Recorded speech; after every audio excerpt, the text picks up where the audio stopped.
today we'll be continuing chapter 1 SS standard 7. Okay, we are going to complete chapter 1. There are two states. In earlier session we have talked about the one state. Now we'll be going on the other one, that is Vatapi. We will be discussing now Vatapi. Before that दो तीन points बाकी है, पहले उसको discuss कर लेते हैं. अपन ने किंग हर्षवर्धन के बारे में बहुत डिटेल में पढ़ा. अब अपन थोड़े और दूसरे पॉइंट्स डिस्कस करते हैं. अपन ने युआंग सैंग के बारे में पढ़ा था, यान सैंग के बारे में पढ़ा था. एक चाइनीज ट्रैवलर था जो बेसिकली इंडिया में आया था. एक चाइनीज ट्रैवलर थे जो इंडिया में आए थे. उन्होंने इंडिया में बुद्धिस्ट कल्चर पढ़ा था, बुद्धिस्ट रिलीजन पढ़ा था at Nalanda university for 5 long years, right? 5 years. तो उनके बारे में थोड़ा सा और पढ़ते, उसके बाद अपन second state that is Vatapi पे जाएंगे. ठीक है, फर्स्ट स्टेट कानोज अपन ने पढ़ा, सेकेंड स्टेट वतापी. लेकिन वतापी पढ़ने से पहले थोड़ा सा युआन सैंग के बारे में पढ़ लेते हैं. ठीक है, अब बेसिकली ये जो युआन सैंग थे वो इंडिया में 15 इयर्स तक रहे थे. जो युआन सैंग वो इंडिया में 15 इयर्स तक रहे थे. 15 साल तक ये जो चाइनीज ट्रैवलर थे वो इंडिया में रहे थे. और इंडिया में रह के उन्होंने अलग अलग जगह, अलग अलग प्लेसेस विजिट की थी. ये जो यांग सैंग है, जो चाइनीज ट्रैवलर है, जो चाइना से इंडिया में आए थे, वो इंडिया में 15 इयर्स तक रहे थे. और 15 इयर्स में उन्होंने अलग अलग प्लेसेस विजिट की थी. Right, okay. फिर 645 सीई में, 6445 सीई में वो वापस चाइना रिटर्न हो गए via central Asia. Central Asia से होते वो वापस चाइना रिटर्न हो गए. अब वो जब चाइना गए वो इंडिया से काफी सारी बुक्स लेके गए, स्टैचूज लेके गए, रिलिक्स लेके गए. रिलिक्स मतलब क्या होता है? रिलिक्स होता है जो हिस्टोरिकल टाइम के रिमेन्स पड़े हुए होते हैं, जो हिस्ट्री के कुछ रिमेन्स, कोई पुरानी मूर्ति या कोई पुराना वेसल या पुराना ऑर्नामेंट्स या कुछ भी ऐसा पुराना लाइक हिस्टोरिकल. ठीक है, तो बेसिकली ये जो यांग सैंग थे वो जब इंडिया से 64 सीई में चाइना गए वाया सेंट्रल एशिया, तो अपने साथ काफी सारी बुक्स लेके गए, रिलिक्स लेके गए और स्टेचूज लेके गए. जब वो इंडिया में थे उन्होंने 6 बुद्धिस्ट रिलीजियस कॉन्ग्रेगेशन एट पराग अटेंड किया था. अपन ने अर्लियर सेशन में पढ़ा था जो किंग हर्षवर्धन थे वो religious congregation, Buddhist religious congregation organise करते रहते थे पराग में. ठीक है, तो जो 6th नंबर का बुद्धिस्ट रिलीजियस कॉन्ग्रेगेशन था वो ये चाइनीज ट्रैवलर यान सैंग ने अटेंड किया था. तो आपको 1 मार्क में पूछ सकते हैं जो चाइनीज ट्रैवलर यान सैंग उन्होंने कौन सा बुद्धिस्ट रिलीजियस कॉन्ग्रेगेशन अटेंड किया था. तो उन्होंने बेसिकली ये Buddhist 6th Buddhist religious congregation attend किया था. राइट, समझ आया? ओके, अब जब वापस समझा रही हूँ, इतना ध्यान रखना ये जो चाइनीज ट्रैवलर यान सैंग वो इंडिया में 10-15 इयर्स तक रहे. और जब वो इंडिया में रहे तो वो अलग अलग प्लेसेस विजिट करते रहे. फिर 645 सीई में वो चाइना वापस चले गए via central Asia. Right, and took many books with him. और साथ में काफी ज्यादा बुक्स, रिलिक्स और स्टैचूज अपने साथ लेके गए. ठीक है, ड्यूरिंग स्टे, उनकी स्टे के टाइम उन्होंने 6 बुद्धिस्ट रिलीजियस कॉन्ग्रेगेशन अपॉइंट किया था, ऑर्गेनाइज जो 6 रिलीजियस बुद्धिस्ट कॉन्ग्रेगेशन था पराग वो उन्होंने अटेंड किया था. अब यान सैंग ने नोट किया कि किंग हर्षवर्धन के ड्यूरेशन में 100 मथ्स थे. 100 मथ्स मतलब कहाँ होते हैं जहाँ पे बुद्धिस्ट टीचिंग दी जाती है. मथ्स, METHS, मथ्स MUTHS भी बोल सकते हो. मथ्स वो होते हैं जहाँ पे जो बुद्धिस्ट टीचिंग होती है, बुद्धिस्ट टीचिंग दी जाती है. तो उन्होंने ये नोट किया कि किंग हर्षवर्धन के दौरान 100 मथ्स थे. उस रीजन में कितने मथ्स थे? 100 मथ्स थे. ठीक है, ओके. अब उन्होंने ये भी नोट किया कि किंग हर्षवर्धन के रीजन के दौरान लोग एकदम सिंपल, पीशियस एंड पीसफुल लाइफ जीते थे. सिंपल मतलब एकदम सादी, पीशियस मतलब बहुत प्योर, पीशियस मतलब बहुत प्योर, और पीसफुल मतलब एकदम शांतिपूर्वक, शांति से अपनी लाइफ जीते थे. उनके they live their life on the rules of good moral conduct and justice. मतलब वो हमेशा इसे मानते थे अपना जो कंडक्ट है, मतलब अपना जो कोड ऑफ कंडक्ट है, जैसा हम बिहेव करते हैं वो बहुत अच्छा होना चाहिए और जस्ट होना चाहिए, जस्टिस होना चाहिए, उसमें मोरल होना चाहिए. Right, okay. Cheating and breach of promise was considered as sinful. उनके टाइम भी चीटिंग करना या प्रॉमिस तोड़ना एक पाप माना जाता था. It was considered as sinful. Sinful मतलब एक पाप माना जाता था. ठीक है, तो चीटिंग या तो ब्रीच ऑफ प्रॉमिस, चीटिंग करना किसी से या तो अपना प्रॉमिस तोड़ना उस टाइम पे बहुत सिंफुल माना जाता था. सिंफुल मतलब क्या होता है? सिन मतलब क्या होता है? कोई पाप. ओके तो वापस मैं समझा रही, यांग त्सांग इंडिया में 15 इयर्स तक रहे और अलग अलग जगह इंडिया में विजिट करा। अब यांग त्सांग 645 सीई में इंडिया से वापस चाइना गए वाया सेंट्रल एशिया।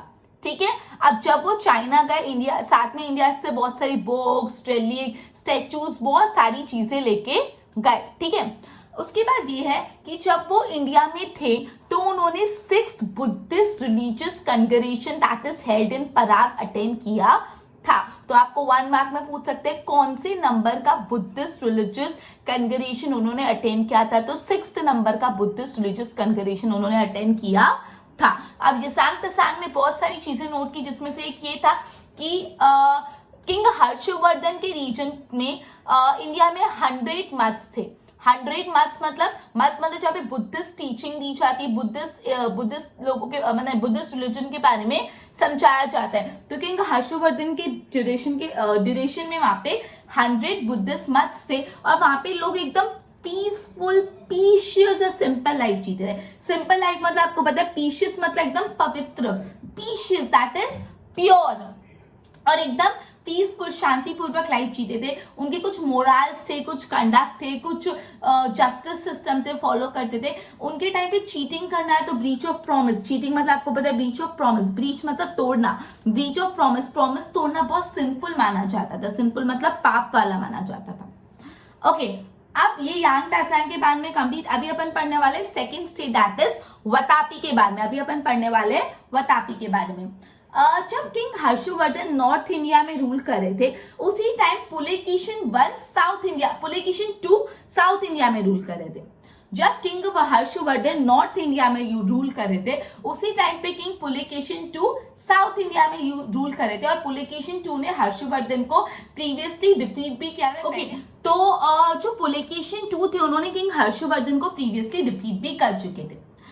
अब सबसे पहले ये आ जाता है जो किंग ऑफ चालुक्य डायनेस्टी। जो चालुक्य डायनेस्टी, आप उसको चालुक्य डायनेस्टी भी बोल सकते हैं तो सोलंकी डायनेस्टी भी बोलते हैं। तो जो भी चालुक्य डायनेस्टी है तो सोलंकी डायनेस्टी ने के राजाओं ने बहुत अच्छा अपना एम्पायर एस्टैब्लिश कर लिया था साउथ इंडिया में। साउथ इंडिया में बेसिकली चालुक्य डायनेस्टी या तो सोलंकी डायनेस्टी का बहुत अच्छा एक एम्पायर। ओके, तो जो चोलंकी डायनेस्टी, चालुक्य डायनेस्टी, जो सोलंकी डायनेस्टी के रूलर्स थे, उन्होंने बहुत अच्छा अपना एम्पायर सेटअप किया था, बहुत वास्ट एम्पायर सेटअप करा था साउथ इंडिया में, और अपने एम्पायर को अपने किंगडम से, अपने कैपिटल से रूल करते थे, और वो कैपिटल था वातापी में, जो वातापी कर्नाटका में। वापस समझा रही हूँ, जो सोलंकी डायनेस्टी है तो चालुक्य डायनेस्टी के किंग्स थे, उन्होंने बहुत अच्छा एम्पायर, बहुत बड़ा, बहुत वास्ट एम्पायर सेटअप कर लिया था साउथ इंडिया में, और ये पूरे साउथ इंडिया को अपने कैपिटल से रूल करते थे, और उनका कैपिटल था वातापी में। वातापी बेसिकली कर्नाटका में आता है। ठीक है, तो वातापी इनका कैपिटल था। ठीक है, ये जो पुलकेशिन 1 थे, पुलकेशिन 1 उन्होंने अश्वमेधा यज्ञ परफॉर्म किया था। जो पुलकेशिन 1 थे वो बहुत ग्रेट रूलर थे चालुक्य डायनेस्टी के। चालुक्य डायनेस्टी के एक बहुत ग्रेट रूलर थे पुलकेशिन 1, जिसने क्या किया था, जिन्होंने अश्वमेधा यज्ञ ऑर्गेनाइज किया था, परफॉर्म किया था। अश्वमेधा यज्ञ में क्या होता है, बीच में कुछ हॉर्स सैक्रिफाइस होता है, हॉर्स सैक्रिफाइस करके यज्ञ परफॉर्म किया जाता है। ठीक है, तो बेसिकली अपन ने इतना पढ़ा कि वातापी के बारे में कि जब हर्षवर्धन नॉर्थ इंडिया में रूल कर रहे थे तब पुलकेशिन 2 साउथ इंडिया में रूल कर रहे थे, और पुलकेशिन 2 ने हर्षवर्धन को हरा चुके थे। ठीक है, फिर अपन ने पढ़ा कि जो चालुक्य डायनेस्टी है तो सोलंकी डायनेस्टी ने के जो किंग है उन्होंने बहुत वास्ट एम्पायर सेटअप कर लिया था अपना साउथ इंडिया में, और वो लोग पूरे साउथ इंडिया को रूल करते थे अपने कैपिटल से। उनका कैपिटल था वातापी में, that is in the Karnataka.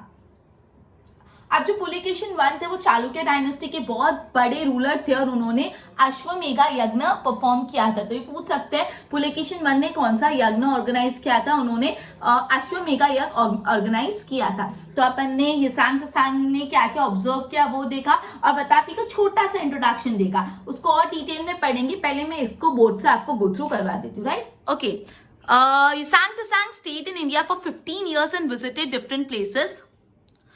In 645 CE, he returned to China. कब वो वापस चाइना रिटर्न हुए? 645 CE via Central Asia and took with him many books, relics and statues. During his stay, he attended 6 Buddhist religious congregation at Prague. जब वो India में थे, उन्होंने 6 Buddhist religious congregation पराग में जो हुआ था वो अटेंड करा था. हिसांग नोटेड दैट, हिसांग ने क्या क्या नोट किया? There were 100 mutts in the Harsha kingdom. Harshvardhan के किंगडम में टोटल कितने मत्स थे? टोटल 100 मत्स थे. People lived a simple, pious and peaceful life based on living by rules of good, moral conduct and justice. तो वो एकदम सिंपल पीशियस लाइफ जीते थे, good rules moral conduct follow करते थे. Cheating and breach of promise was considered as sinful. उनके time पे cheating करना या तो प्रॉमिस का ब्रीच करना मतलब प्रॉमिस तोड़ना was considered as sinful. Sinful मतलब बहुत पाप के टाइप का माना जाता था. Vatapi. When Harsha was ruling North India, Pulakeshin II was ruling South India. जब हर्षवर्धन नॉर्थ इंडिया में रूल करे थे उस टाइम पे पुलकेशिन कहाँ पे रूल करे थे? साउथ इंडिया में. He had earlier defeated Harsha. Pulakeshin II ने पहले हर्षवर्धन को हरा चुके थे. Route to throne. The king of the Chalukya dynasty, that is हम उनको Solanki dynasty, established a vast empire in South India. जो भी चालुक्य डायनेस्टी के किंग्स थे उन्होंने बहुत बड़ा सा एम्पायर सेटअप कर लिया था साउथ इंडिया में, विच दे रूल फ्रॉम द कैपिटल, और वो अपने कैपिटल से रूल करते थे जो कहाँ पे था? वतापी में था. Pulakeshin was great ruler and he perform the Ashwamedha yajna. ये बहुत इंपॉर्टेंट है. पुलकेशिन वन ने कौन सा यज्ञ परफॉर्म किया? अश्वमेघा यज्ञ. ओके, अपन आगे करते हैं. पहले इसके प्रॉपर्ली नोट्स बना लो फिर आगे कंटिन्यू करते हैं.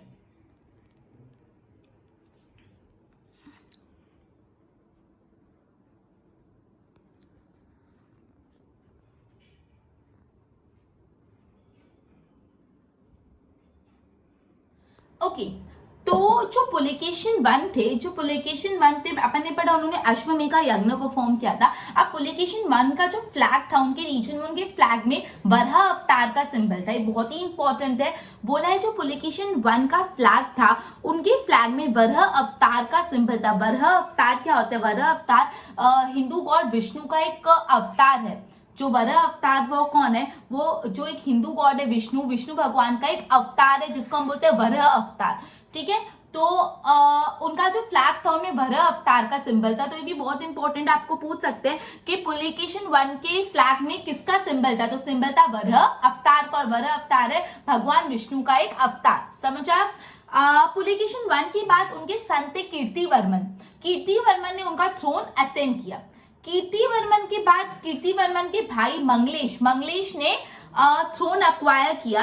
अब और मंगलेश, ये जो किंग मंगलेश है उन्होंने एक बहुत बड़ा विष्णु टेम्पल बनाया था एट वतापी. किंग मंगलेश ने बहुत बड़ा विष्णु टेम्पल बनाया था एट वतापी. मंगलेश के बाद जिन्होंने थ्रोन अक्वायर था वो थे पुलकेशिन II, जो सबसे राइटियस्ट रूलर थे, सबसे सही और अच्छे रूलर थे, जिन्होंने पूरे वतापी को, पूरे किंगडम को 30 इयर्स तक रूलिंग की. ठीक है, तो अपन ने ये पढ़ा कि सबसे पहले अपन ने पढ़ा कि जो पुलकेशिन वन थे वो बहुत ही ग्रेट रूलर थे चालुक्य डायनेस्टी के, और पुलकेशिन वन ने अश्वमेघा यज्ञ परफॉर्म किया था. फिर अपन ने पढ़ा पुलकेशिन वन का जो फ्लैग था उसमें वराह अवतार का सिंबल था. वराह अवतार एक सिंबल है और गॉड विष्णु जी के एक अवतार है जिसको बोलते हैं वराह अवतार. उनके बाद पुलकेशिन वन के बाद उनके सन जो थे कीर्तिवर्मन, उन्होंने थ्रोन अक्वायर किया, और कीर्तिवर्मन के बाद थ्रोन अक्वायर किया मंगलेश ने, उनके ब्रदर ने. और किंग मंगलेश ने एक बहुत ही बड़ा टेम्पल, विष्णु भगवान का टेम्पल बिल्ड किया था एट वतापी. राइट, अब मंगलेश के बाद थ्रोन अक्वायर किया द राइटियस्ट पुलकेशिन II, जो सबसे ग्रेट रूलर माने जाते थे. उन्होंने 30 लॉन्ग इयर्स तक पूरे एम्पायर को रूल किया. अब अपन पुलकेशिन के बारे में पढ़ेंगे. पुलकेशिन बहुत वलायंट और बहुत अच्छे रूलर थे. उन्होंने बहुत सारी विक्ट्रीज अचीव की, बहुत सारी जगह उन्होंने जीती, बहुत सारी एरियाज उन्होंने कॉर्नर करके. सबसे पहला जो सबसे उनकी फर्स्ट विक्ट्री थी वो थी लात में, जो है साउथ गुजरात में. जो पुलकेशिन II की सबसे फर्स्ट विक्ट्री थी वो थी लात, जो है साउथ गुजरात में. उसके बाद गुर्जार जो है नॉर्थ गुजरात में. सबसे पहली जो उनकी विक्ट्री थी वो लात में थी, लात है साउथ गुजरात में. और उसके बाद उनकी जो सेकेंड विक्ट्री थी वो थी गुर्जार में, जो थी नॉर्थ गुजरात में. उसके बाद उन्होंने वेंगी रीजन एक्वायर किया, और वेंगी रीजन रिवर गोदावरी और रिवर कृष्णा के बीच में एक वेंगी रीजन है. रिवर कृष्णा और रिवर गोदावरी के बीच में एक वेंगी रीजन है, वो भी उन्होंने एक्वायर कर दिया. अरुणाचल प्रदेश भी एक्वायर कर लिया. अब एक्चुअली क्या हुआ, पुलकेशिन II और हर्षवर्धन, जिनके बारे में अपन ने पहले पढ़ा था, उन दोनों की आर्मी के बीच में बैटल हुई एट रिवर नर्मदा के यहाँ पे. रिवर नर्मदा के यहाँ पे पुलकेशिन और हर्षवर्धन के बीच में बैटल हुई, पुलकेशिन और हर्षवर्धन। मैं बोल रही हूँ रिवर नर्मदा के यहाँ पे हर्षवर्धन और पुलकेशिन की आर्मी में बैटल हुई in which the former was defeated. अब फॉर्मर मतलब क्या होता है? सपोज अगर मैं बोल रही हूँ हर्षिता हेतल, तो फॉर्मर कौन है? पहले जिसका नाम लिया हर्षिता, तो फॉर्मर कौन हो गया? हर्षिता। अगर मैं बोल रही हूँ हेतल हर्षिता, तो फॉर्मर कौन हो गया? हेतल। मतलब फॉर्मर मतलब जो पहले बोला गया।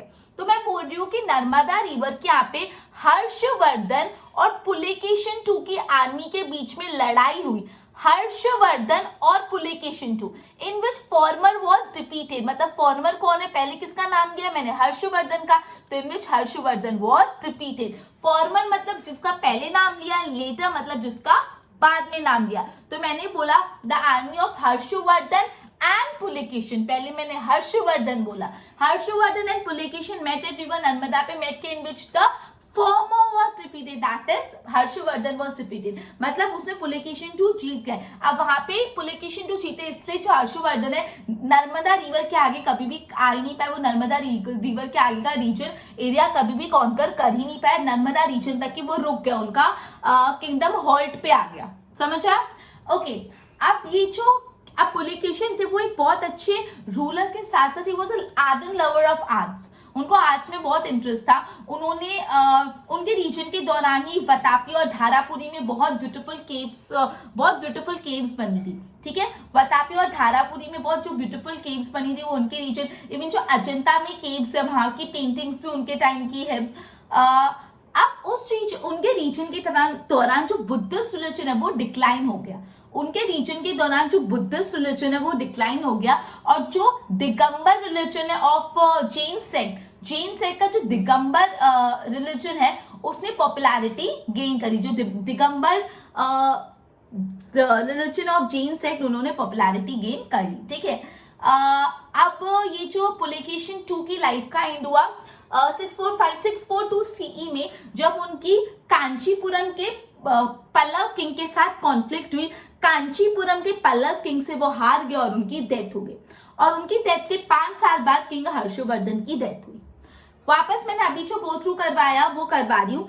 मैं ये बोल रही हूँ पुलकेशिन वन, हाँ, वो बहुत अच्छे रूलर थे, सोलंकी डायनेस्टी के थे, और उन्होंने अश्वमेध यज्ञ परफॉर्म किया था। उनका जो फ्लैग था उसमें वराह अवतार था। वराह अवतार मतलब भगवान विष्णु का अवतार। उनके बाद पुलकेशिन वन के बाद कीर्तिवर्मन ने थ्रोन अक्वायर किया, और कीर्तिवर्मन के बाद उनके ब्रदर मंगलेश ने अक्वायर किया। मंगलेश ने एक बहुत ही ग्रैंड टेम्पल बिल्ड किया था, विष्णु टेम्पल एट कांची। मंगलेश के बाद जिन्होंने थ्रोन अक्वायर किया वो थे पुलकेशिन टू, जो सबसे राइटियस्ट रूलर थे, और उन्होंने पूरे एम्पायर को 30 इयर्स तक रूल किया। अब पुलकेशिन के बारे में पढ़े। पुलकेशिन ने बहुत सारी विक्ट्रीज अचीव की। सबसे पहले उनकी विक्ट्री थी लाट साउथ गुजरात में, उसके बाद गुरहाट नॉर्थ गुजरात, फिर उन्होंने वेंगी रीजन भी कंट्रोल किया जो रिवर कृष्णा और रिवर गोदावरी के बीच में। अब एक्चुअली क्या हुआ, हर्षवर्धन और पुलकेशिन टू की आर्मी मिली रिवर नर्मदा के यहाँ पे, बहुत फियर्स बैटल हुई दोनों में, और पुलकेशिन जीत गया और हर्षवर्धन हार गया। हर्षवर्धन की आर्मी हार गई। हर्षवर्धन की आर्मी हारी, इसलिए हर्षवर्धन नर्मदा के आगे कभी भी कैप्चर कर ही नहीं पाए। उनको अपना किंगडम को वहां पे हॉल्ट करना पड़ा, रोकना पड़ा। वो कभी भी साउथ कैप्चर नहीं कर पाए क्योंकि वो पुलकेशिन टू से हार गए थे। अब पुलकेशिन टू बहुत अच्छे रूलर थे, साथ ही साथ he was very much interested in arts. उन्होंने धारापुरी और वतापी में एक केव्स बनवाई थी। देन अजंता की केव्स भी उनके टाइम पे हुई थी। उनके रीजन की तरफ जो बुद्धिज्म था वो एकदम डाउन हो गया। किंग हर्षवर्धन के टाइम बुद्धिज्म था, लेकिन जो पुलकेशिन के टाइम पे तो बुद्धिज्म एकदम डिक्लाइन हो गया, और जो जैन रिलीजन का दिगंबर सेक्ट है वो बहुत ज्यादा पॉपुलर में आ गया। अब उसके बाद 642 सीई में जब Kanchipuram king of Pallava dynasty के कांचीपुरम किंग के साथ उनकी कॉन्फ्लिक्ट हुई, तो वो उनकी डेथ हो गई, और उनकी डेथ के 5 साल बाद किंग हर्षवर्धन की भी डेथ हो गई। इतना क्लियर हुआ? एक बार बोर्ड से गो थ्रू करवाती हूँ, ध्यान दो। His flag has a symbol of Varaha avatar. His son Kirtivarman ascended the throne after him. His मतलब यहाँ पे पुलकेशिन वन की बात हो रही है। Pulakeshin one flag had the symbol of Varaha avatar and Pulakeshin son Kirtivarman ascended the throne after him. He was succeeded by his brother Manglesh who built a grand Vishnu temple. मतलब कीर्तिवर्मन के बाद कौन थे? मंगलेश, उनके ब्रदर, जिन्होंने बहुत बड़ा विष्णु टेम्पल बनाया था वतापी में। After him, the righteous Pulikashin II became the king and ruled the empire. उसके बाद कौन? Pulikashin II ने empire rule किया for 30 years. Pulikashin II was a valiant king and won many battles. First victory was Lat, that is in South Gujarat, and उसके बाद followed by Gurjat, that is in North Gujarat. Vengi region of river Krishna and Godavari भी उन्होंने control किया था. He acquired Andhra Pradesh. Armies of Harshavardhan and Pulikashin fought at a battle near river Narmada के यहाँ पे बहुत fierce battle हुई हर्षवर्धन और पुलिकेशिन में, in which former was defeated. former का मैंने आपको बताया जो पहले जिसका नाम लिया. देखो यहाँ पे पहले हर्षवर्धन लिखा है और फिर पुलिकेशिन, तो former कौन हुआ? हर्षवर्धन. तो who was defeated? Harshvardhan. This halted the Harshavardhan to extend to South India. इस कारण से हर्षवर्धन साउथ इंडिया में नहीं एक्सटेंड कर पाए. Then Pulikashin was a ardent lover of arts. उन्होंने बतापी और धारापुरी की केव्स भी उनके टाइम बनी. Chalukya king followed Buddhism religion Chalukya king Hinduism follow करते थे. During this region Buddhism religion decline हुआ और जो दिगंबर जैन सेक्ट है उन्होंने पॉपुलैरिटी गेन की. पुलिकेशिन II की लाइफ एंड हुई 642 CE में जब उनकी कॉन्फ्लिक्ट हुई with the Pallava king of Kanchipuram, and उसके बाद हर्षवर्धन भी 5 years के बाद उनकी भी डेथ हो गई. राइट, एक बार इसके नोट्स बनाओ.